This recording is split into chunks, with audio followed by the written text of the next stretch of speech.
Welcome to the podcast, Food Talks. I'm Dallas Townsend. I will be your host, and I act as the uninformed consumer asking a nutritionist all the questions that you have. Hello, I'm Jordan Townsend. I'm our resident nutritionist here at Naturally You, and I'm here to inform the uninformed consumer, answering and helping to unpack some of your more difficult nutrition questions. Gotcha. All right, well, welcome back. Today on Food Talks, we're going to be talking about vitamin D and all the ways that it's beneficial for your body. So, Jordan, where did you want to start on this vitamin that is D? Well, interesting reason we're kind of talking about it too is vitamin D has sort of been in the news a lot lately with the whole COVID-19 pandemic and stuff, which we'll get into a little bit, but that was what they started to find, and one reason we wanted to talk about it. We've kind of gone through all the vitamins, right? We've done some of the other ones as well, but we wanted to focus on this one because, one, we think it's more pertinent to kind of what's going on with us right now, and strangely enough, vitamin D is probably one of the most unique vitamins, and we'll kind of go through all those different little functions and forms that it has. The first and foremost being, most people probably know this, but just for sake of the podcast, do you know where your vitamin D generally comes from, Dallas? From watching Sunny D commercials. Isn't it Sunny D? Not the liquid sugar drink beverage, but the sun.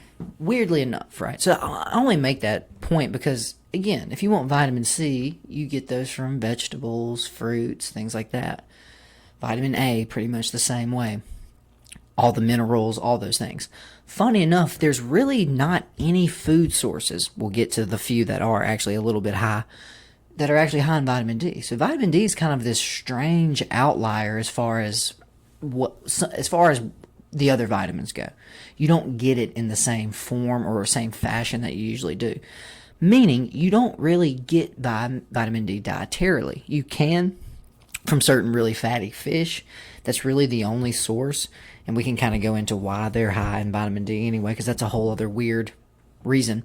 But you get it from the sun. Now, this is where I think, for lack of a better term, we just don't think about this part of our biology a lot. But there's literally a part of your body that converts ultraviolet radiation into a essential vitamin that your body needs to function. Like, think about how strange that is. You know, we always think you got to get enough food, you got to get enough water, you got to get enough oxygen, you got to have shelter. Sunlight is actually built into our requirements, but I feel like we don't talk about it the same way, especially as much as, well, again, everyone's trying to get their 10,000 steps in, everyone's trying to drink at least 50, 60 fluid ounces of water a day, but again, when was the last time someone told you just, hey, have you gotten your vitamin D in today? And that's why, again, when we're young kids, our parents wanted us to go outside and play. There's actually a part of your body that, for lack of a better term, requires you to go outside and play. Wasn't that just to get them to leave us alone? Now you're getting to the real truth. But funny enough, even if it was just for their own selfish reasons, it actually was very beneficial. And this is why, again, we've gotten rid of recess, right? Me and you know this all too well. Yeah. They've stopped doing that part of school, which, when you hear this podcast, makes absolutely no sense. Because again, especially we see this a lot of times too during our when the time changes. A lot of us wake up before the sun is up. We drive to work. We stay in the office. We leave by 5 o'clock. The sun's back down. So this is why you've probably heard of these things before, like seasonal affective disorder, or what they call SAD. That's only because you're not getting enough of the thing your body requires. So this is why, again, as I said, this is why I wanted to do this one on the podcast. Vitamin D is weird. Just plain and simple. It does not work like the other vitamins. We're going to get into that too. It's also different because you have these two different types or subsets of vitamins. You have the water-soluble vitamins and you have the fat-soluble vitamins. So vitamin D is fat-soluble, and that means it comes with a whole different property set, basically. Whereas vitamin C is a good example. That's an easy one to use. Vitamin C is water-soluble. So are all of the B vitamins, pretty much. That's why you can get a vitamin B12 injection. You can actually take vitamin C intravenously in an IV bag. Anytime you get too much, you can simply pee it out. It's a very easy elimination process. the other side of that coin, the fat solubles don't process the same. They don't eliminate the same. So they have to move out through things like bile, other methods. The problem, you can die actually really easy from an overdose of these things simply because it builds up and then the body can't clear it. So that's what's weird. Even some of these things that are essential to life can actually harm and kill you. That's what we've kind of learned through this little journey we've done. Again, though, I tell people all the time, you can drink too much water, Dallas.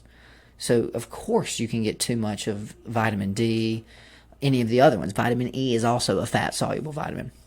So, no, that's why I thought vitamin D was kind of interesting to talk about, too, is because it's actually, as far as the functions go. So that's what I want to kind of get into next is, what is vitamin D's job? Because the COVID-19 side of it we've heard about is part of it, but the real baseline, all vitamin D is really doing, mineral absorption. So how strange is that, right? You're probably thinking, mineral absorption? What do you mean? So you cannot, hear me when I say this, everyone out there drinking cow's milk to get their calcium, doing all these other things, if you don't have enough vitamin D, you actually cannot absorb the calcium that's in your digestive tract. So this is where this starts to get real crazy. This is why we have vitamin D fortified milk, by the way. What was the number of vitamin D deficient people? Because they were kind of looking With at COVID. it. Well, not even. Well, I guess with COVID. I'm just curious. Yeah, what do you mean? Well, back in like March and April, they were running some studies, and they found like 70% with hospitalizations, right? of those Okay, people were vitamin D. it was something. It's actually on this page. Let me scroll to the bottom. There's actually an entire on Wikipedia. There's an entire COVID-19 subset headline now. I mean, that deficiency alone seems like its own issue we should be dealing with. Yeah, I want to see if they have that data because I'm pretty sure they do.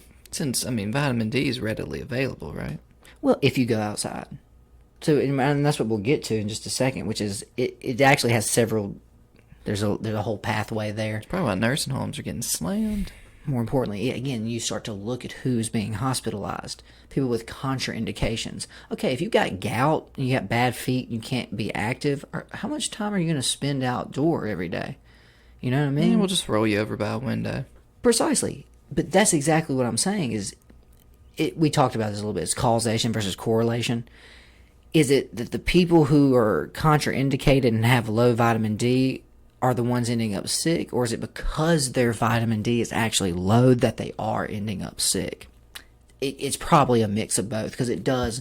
And that's what we're going to say. It's weird because the main function of vitamin D is calcium. That's where your white blood cells, that's why white blood cells are white. They use calcium when they make them. So that's where it's modulating the immune system too. So that's why it's also very important. If you can't absorb any of that calcium either, guess who's going to have a low white blood cell count? Not because your body can't make the response, doesn't have any of the materials to do it.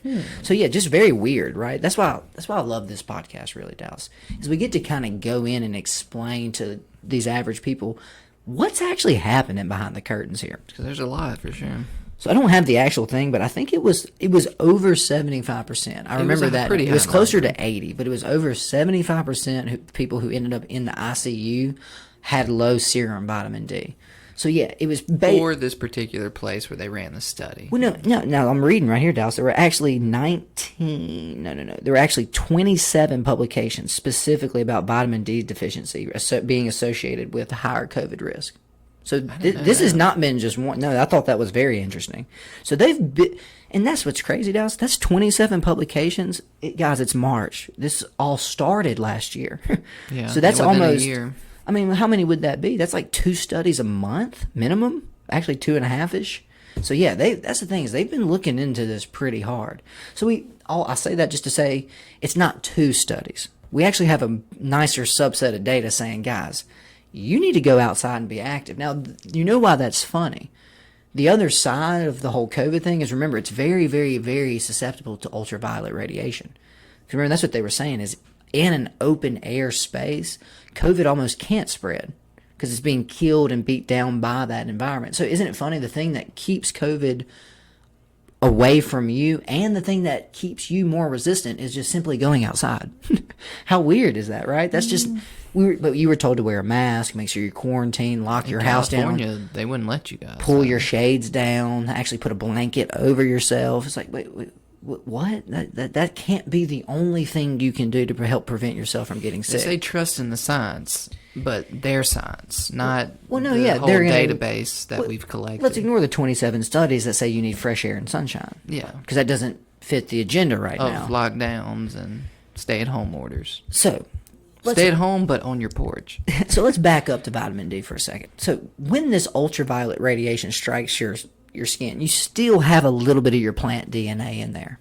Hate to break that to you guys, but you still do, meaning it's not photosynthesis in that our energy source is coming from it, but when these receptors in your skin hit that ultraviolet radiation, vitamin D is part of the byproduct. So it uses that ultraviolet energy to create this thing. So this is what's super strange, Dallas. Specifically that version. So vitamin D that's from your diet or from the skin. So if you either take a supplement, if you're eating it, or you're getting it made naturally. This is what's so crazy. Vitamin D from the diet or skin is not biologically active. So think about that, Dallas. The version you're taking does absolutely nothing. What other chemical? What other anything? By the way, vitamin C does not work like that. Vitamin Bs do not work like that. So that's very strange, right? The form that your body actually produces does nothing. So this is what's really interesting about vitamin D and why it being a fat-soluble vitamin is important.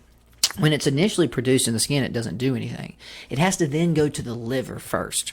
So that molecule has to make it to the liver where it's modified and made into what we call D2. I'm sure you've heard of D2. Everyone probably has. D2 is never the form you should take. D2 is way less effective and way less active. D3, which we're about to get to next, is the most effective form. That's what's weird. Again, your body then has to transport D2 to the kidneys. There it is rehydrolyzed, mixed around again. Then you have D3. So how strange is that? Your body, and it's probably a protective mechanism, right? Go back thousands of years. Okay, guys, there's no houses. When the sun comes up, we go outside. When the sun comes down, we come inside. So your body almost needed a way to check itself so that, because imagine if every single vitamin D you made in your skin was active.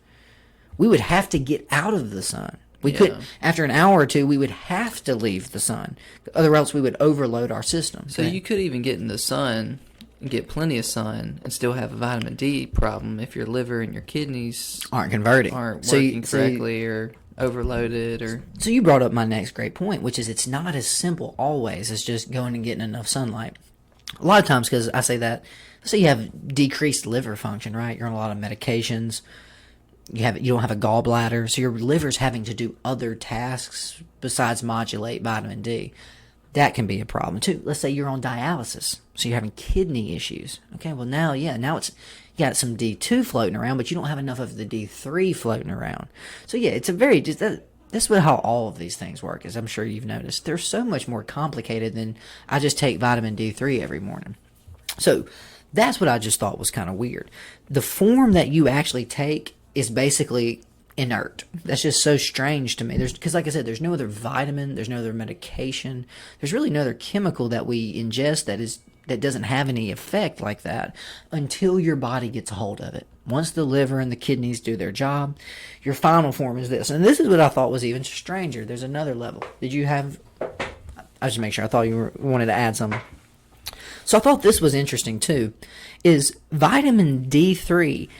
actually, when it circulates around the body, it actually functions a lot much more like a hormone than a vitamin.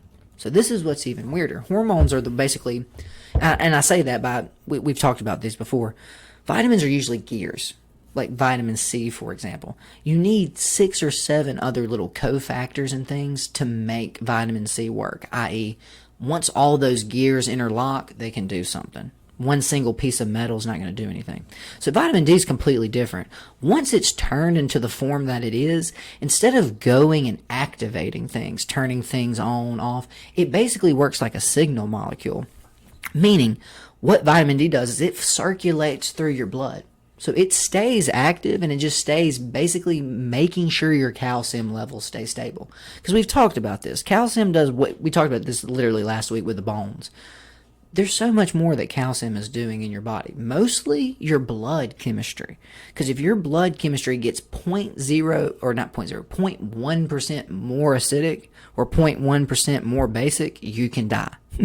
So that's what your serum calcium is actually being used for. Mostly is keeping that blood chemistry almost perfectly balanced. That's what vitamin D is really doing. That's why it stays in the bloodstream and keeps that calcium level there. The other thing is it actually is present in the digestive tract when you're actually absorbing these materials. So that's what's even crazier. Now, the other side of that is vitamin D also helps with bone progression and synthesizing, i.e., do I make new bone material? Also, vitamin D can actually flip. Vitamin D can help actually take calcium away from the bones and redistribute it where it needs to. Because that's what you got to really think about. Your bones are actually more of a bank than anything. It has extra. That's why, again, we talked about this with bones last week. That's what osteoporosis and some of that stuff is over time. As your ability to absorb and use what you're eating, your body will move it around as needed. Sometimes that results in thinner, weaker bones. This is kind of a weird question, but I just thought of it. If you ate the bones of like an animal that you killed, could you absorb that in any meaningful way? Because obviously it's not common to eat bone. It is common. You're crazy. Not here? I mean, how many bones are you eating on the daily? Have you not heard of bone broth? I've heard of that, but... That's why that made the big comeback. Because remember, for thousands of years, they ate every part of the animal, not because they wanted to. They're hungry. But actually, the most nutritious part of an animal, other than the liver, is the bone. Marrow, not the bone. So yes, actually, funny enough, also that's why they would make them broths. What they found was if you kill an animal, throw all the old bones and pieces of meat and everything and just cook it for like 3 or 4 days. Once you do that, you soften it and you break down a lot of that tissue, and now you can drink it. Super nutrient dense. Incredibly, besides anti-inflammatory, it just has basically the full spectrum of minerals. So there you go, right? Like you said, you wouldn't normally eat bones. Who? We can't eat. So yeah, drink is easier. And see, this is where us as modern humans go, oh, that's not edible. It's too hard. Our ancestors go, have you tried boiling it? For, right? Because again, we don't have there's no time frame here. So as they would make kills, they would just make this huge bone broth, basically. So no, that's what's funny, is you see why we need supplements and stuff today. We ignore all of the tradition that was handed down to us for thousands and thousands of years. Don't eat brains, though. We learned that. Hey, now prions are a whole different thing. We're not even going to get into that again, but exactly. But we digress. So no, I'm glad you mentioned that, because that's actually an extremely good nutrition source. And that's why bone broth popped back up on the trend radars again. So all of that stuff that vitamin D is doing, mostly, again, it goes back to trying to maintain your calcium levels. Now, conveniently, vitamin D also works with the thyroid. Because remember, the thyroid whole part is also in balancing that. That's what T3 and T4 do. So it's weird how the deeper you go into the body, you see that vitamin D, vitamin C, the B vitamins, they all generally do like 4 or 5 tasks. Thank God, though. Thank God our body doesn't have one single chemical for every job. It's able to basically parse that responsibility out. So even if you do get low, because again, that's the thing we talked about, scurvy is the vitamin C deficiency. Do you know what the vitamin D deficiency is? Rickets. Right, and that's the thing. It's funny how we have all these ancient words for them, right? That's the thing, is like we don't really talk about scurvy anymore. But they realize if you got on a boat and didn't eat any vegetables or fruit, your gums start bleeding. It's not fun. It's not good for you. Right, same exact thing with vitamin D. But also, boat rides used to take months. No, legitimately, about 80 days to get across the Atlantic. Yeah. So good. Yeah. So you got to plan ahead for sure. Good luck. Yeah. Oh, hey, we got blown off course, and we actually have no idea where we're at. Cannibalism. We only have we have 1 barrel of food left. So yeah, that's what I'm saying. You said this just a second ago. We live in too soft of a world now. Like there's just really not any danger. You know what I mean? Like even if you got like on a boat, there is, but even the danger's limited. The boat's got GPS. It's also a Titanic. It's the size of 8 Titanics. Like so, yeah. Is your cruise ship? Even let's say your cruise ship did get blown off course, guys. We know exactly where we're at. A storm came. Yeah. We know He's he's GPS. Also, there's a conga line, Dallas. there's a bar. So again, like, that's what I'm saying is the ability to have to try to survive has gotten the standards have gotten low. You really least can for be a boat travel. slug of a person and live. We digress. So rickets is basically what happens if you don't have enough vitamin D over time. The body loses its ability to maintain your bone density. So what we see in people who are 50, 60, 70 and the osteoporosis starts happening in children. So when your bones start to become very brittle and very weak. So you start to it's mainly growth deformities is what happens. Your bones don't look right. They'll start to bend and be kind of bow-legged and crooked. The problem is, even if you correct that, depending on how severe it is, it can be permanent. Because that's the thing, once that bone establishes its structure, it's kind of hard to change it. So that's what's even weirder is we've known for a long time when you don't get these things in, what it causes. We just didn't know it was vitamin D back then. I see here that it's an estimated 1 billion people worldwide are vitamin D deficient. So that's interesting because the main thing, this Like will be, 1 in 7? About I mean, 7 billion roughly, people. yeah. Now, the scary thing about that, most of those people are, the darker your skin is and the more temperate climate you're living at, you're almost guaranteed to be vitamin D deficient. Because that's what they actually think. The reason that we have pigmentation or melanin in our skin is to protect us from vitamin D. Remember what I just said earlier? Sun comes up, we go outside. Sun goes down, we go inside. So our bodies all day, every day back in the day were pretty much producing that inactive form of vitamin D. So as you can see, people around the equator, do they have darker skin, Dallas? They do. But why? They're literally getting the most intense sun exposure of any people. Further away you go from the equator, what happens? People get translucent. Why? They're getting like the almost... European Union, I'm sure they suffer a lot from that. That's where it also said specifically, Europe is the number one at risk. America, not as much because we do have the Southwest and the South. Yeah. Whereas if you look longitudinally, like where Europe Straight is, across. well, other than like Italy and Spain, the whole like top 2/3 of Europe is like almost with like Virginia, New York. Yeah. So for that reason, yeah, it's just simply Cloudy and wet all the time. England especially. And then more important, I come all this way to say this. That's why you notice, why do you think Scottish people look like that, Dallas? There's no sun up here, guys. We live in a cloudy island where it rains 2/3 of the time. So if the sun even kind of creeps out, you've got to make as much vitamin D as possible. I mean, how do you think vitamin D cells are doing over there? Are these people taking steps to take care of this? You would hope so. But the problem is we're just now the good news is doctors are actually getting on board now. A lot of doctors are, even from some of our clients, are telling them here, look, you need to be on 5,000 IUs a day. Because again, a lot of us in our modern workplace, we work and live inside all day. So hey man, the only way to get this is from the sun, and you're not going outside in the sun. Or at least not enough. Well, no, that's actually the other side of this. The most at-risk people are any people of darker skin color that are living in a northern climate. Because now you're really up a creek. Your genetics designed you to protect you from this. From too much, and then And you're in now- a place where there's not even. And now you're getting a lot. none. Yeah. So so even when you do get the exposure, that's what it said in here specifically. And that's, again, a lot of times too, COVID-19 happens, right?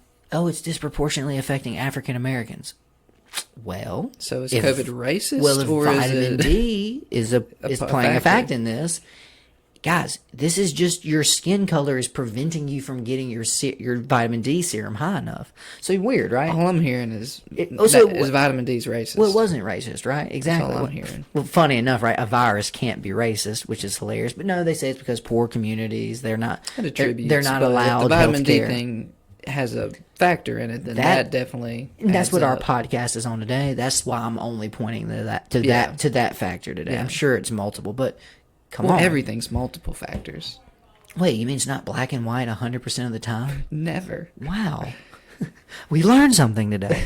But no, exactly. That's what I was just going to say. So it's just funny. That's why when you hear people cry something like that, they don't care about minorities. It's like, well, do you understand biology?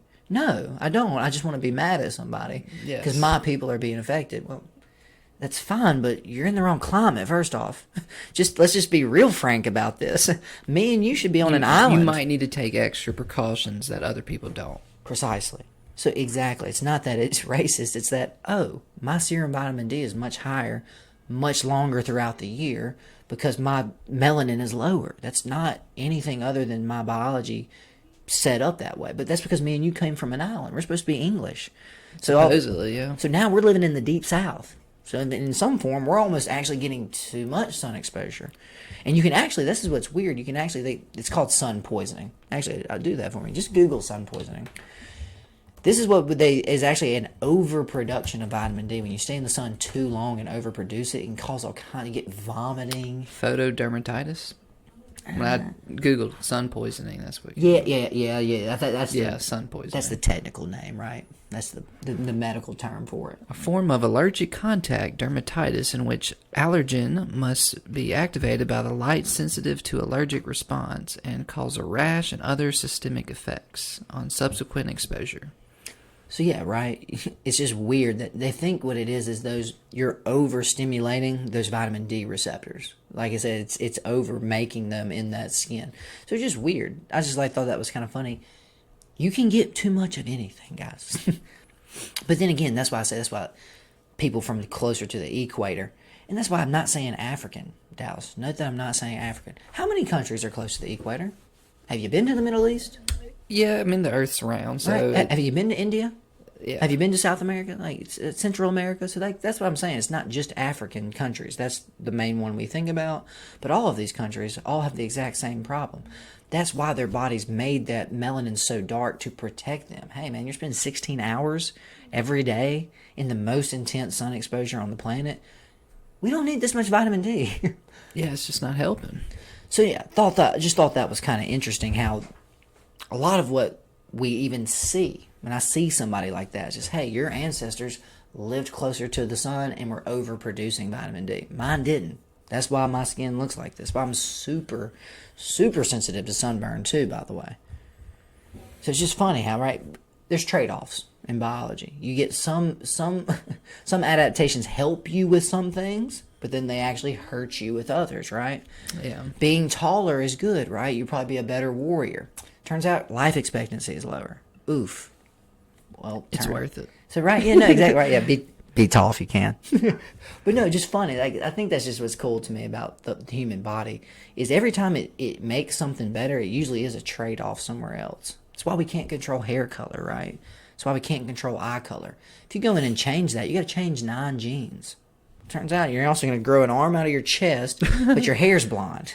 Worth it. Right? Again, you see where Dallas's priorities are. He wants blonde hair and he wants to be tall. Why are a lot of Irish people have like red hair? Is that just the gene that they've been passing around? Or? Super, super recessive, right? So enough people living on this small little island breeding together. Versus, think about it too. Think about just think about the continent of Africa. Wide open. Huge. Wide open. You can move around as much as you need to. Shrink that whole. Just look up the square mileage of Ireland, right? Or Scotland. It's one of them, and that tells you your answer, right? Like there you go. Like even the British people didn't like them. Area of 32,000 square miles. Yeah. Let's see, Africa. Right. I can't even imagine. It's gonna be millions. 44 million. So there you go. 44 million, yeah. So meaning... Wait, no, that's Asia. Sorry. You can't read. Well, I Google Africa. Why would it even put Asia in your defense? up Yeah. there? Put it first. 30 million square miles, so a lot more. So yeah, all I'm saying is 32 million, 100,000, 32,000 square miles? Pretty tight. Right, so there you go. Enough people living in this very, very what? Ireland and all that's a very unique climate. Right, you're super far north, it's super cold and rainy, and there's only like 100,000 of y'all. So there you go. You start to see the recessive genes sneak out a little bit more. Or more importantly, too, it's kind of like I think Dad told us this a long time ago. If you have a rabbit, and there's brown rabbits, but every now and then you get a white rabbit. Well, the white rabbit gets eaten immediately. In nature, yeah. So flip that scenario. Same genus of rabbit is in the Arctic.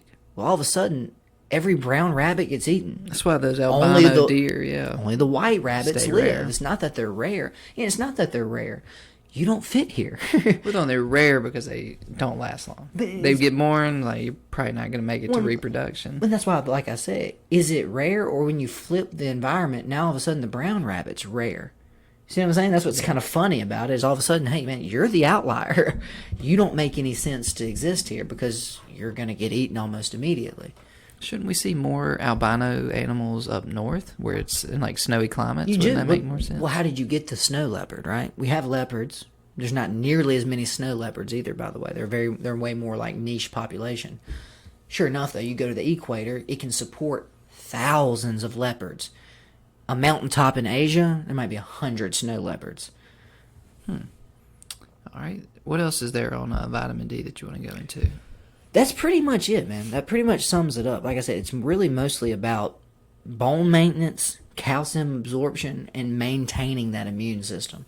So that's why I say, though, it has all these different functions in that you've got to go out. You've got to expose yourself to some sunlight. You got to go be a human. That's why I say it's good to go get fresh air, but not for the reasons you think.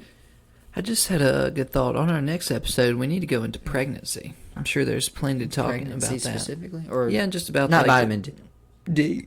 No, You're just saying, okay, pregnancy, about the relationship, because I know that there's a lot of nutrient passing that goes on, and like all of it, you mean? Oh, well, mom yeah. is feeding the mom, the child. Yeah, there's probably certain things she should or shouldn't eat, and obviously not smoke. That would or be drink, a beautiful but one to have Kelsey back on for. Yeah, she'd Again, be good at that. As a man, if I'm going to do a pregnancy podcast, I want to talk to a woman that's been pregnant. I don't, because I want to know what that was like for her. I'm sure it's the miracle of childbirth is a miracle that not a lot of people want to go through, but have to. It's the cost of living. Just the fact that you can build a person is crazy. It's got to work some way. It says here that clinical trials for vitamin D supplementation for depression symptoms have had generally low quality to no results overall. Does that surprise you? Depression is multifaceted, is what that just told us. Yeah. Yeah. So when we gave a bunch of sad people vitamin D and they didn't get sad. So if you have a kid and he's online playing on his little Xbox and he tells you he's sad, telling him to go get out in the sun is probably not going to help fix his depression. Or right, yeah, like that's the thing. Well, depression is also a weird term. We need to have a depression episode. We've talked about anxiety, haven't we? I think so. I'd have to go look. I would like to look. I mean, we hit on bits and pieces of all these, but a centric episode on it. But yeah, this is the thing. If you're depressed because you're unhappy in your marriage and your job sucks, taking vitamin D is not going to fix that. You see what I'm saying? Yeah. The reasons for your depression can always be different. Now, someone who is what we would call more like clinically depressed and has no reason to be. They've been through therapy. They've talked to people. There's not a reason in your life you should be. It's more of a biochemical thing. Then yes, that I would think more so would be when the vitamin D could make a difference or could help improve it. But then let's just say, Dallas, I give you vitamin D. You're still eating McDonald's every day. You're drinking a fifth of whiskey. You're smoking weed. You're doing all that. It's like, okay, well, hey man, you got some other chemicals coming in there modulating the way you feel. Taking 5,000 IUs of vitamin D is not the magic fix. So yeah, that's why it's tough. This is what I always say. This is why you'll never see good trials for nutrition, for stuff. Because every food you eat has between 10 and 20,000 unique compounds in it. Okay, you can't patent carrots. What if we had an AI one day, like an artificial intelligence, smart enough to maybe correlate them in some way, in a meaningful way? Because it is a lot of information to process, but... Well, the problem is, again, is it's the same thing with, like, we talked about this with beta-carotene when we did the vitamin A podcast. If you give people beta-carotene, they get sick. You got to give them everything else that's in the carrot for them not to get sick, because else the body goes, why are you giving me one of the 180 molecules I need to do this job? So we try to always dumb it down. That's why humans, by the way, more important, capitalism likes drugs. Because you can create one molecule that this molecule does this, and we own it. So we don't need any constituents. We don't need any precursors. We don't need anything. You just take Advil, your headache gets better. So the problem with that is that's not how anything else in nature works. That's only the human approach to this is we want the magic bullet. If you're depressed, you just take antidepressant.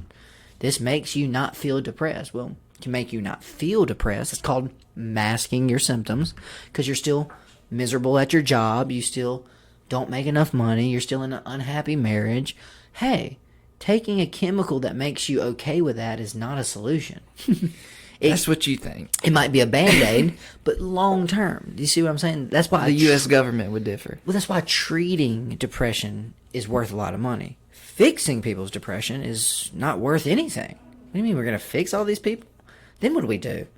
We live in a happier society. Right, but then we don't make any money. Oh. All right, I want people to feel this Zoloft every month. Right? I want People people to be mad at Democrats and Republicans. Right? So it's just weird for all of that to say. But yeah, we do know that it plays some degree. Now, the sad thing, right? Seasonal affective disorder. The real point of all of that, is vitamin D the only thing affecting that? Probably not. But the obvious thing that is going to deplete when you go inside for winter is your vitamin D and your sun exposure. Yeah. So that's the problem with all of these things. It's the same with ADHD. Is there one thing that causes ADHD? No. So trying to just give a bunch of sad people vitamin D and think they're going to be not sad, like, you're missing it. So I hope that kind of answers your question. Yes, it does. All right. Well, I hope y'all enjoyed this podcast. Tune in next week. Probably won't be the pregnancy one, but we're definitely going to put that We have a on. schedule going too, but no, I would love to add that to the line. All right. Well, have a good one. Hope y'all enjoyed the D.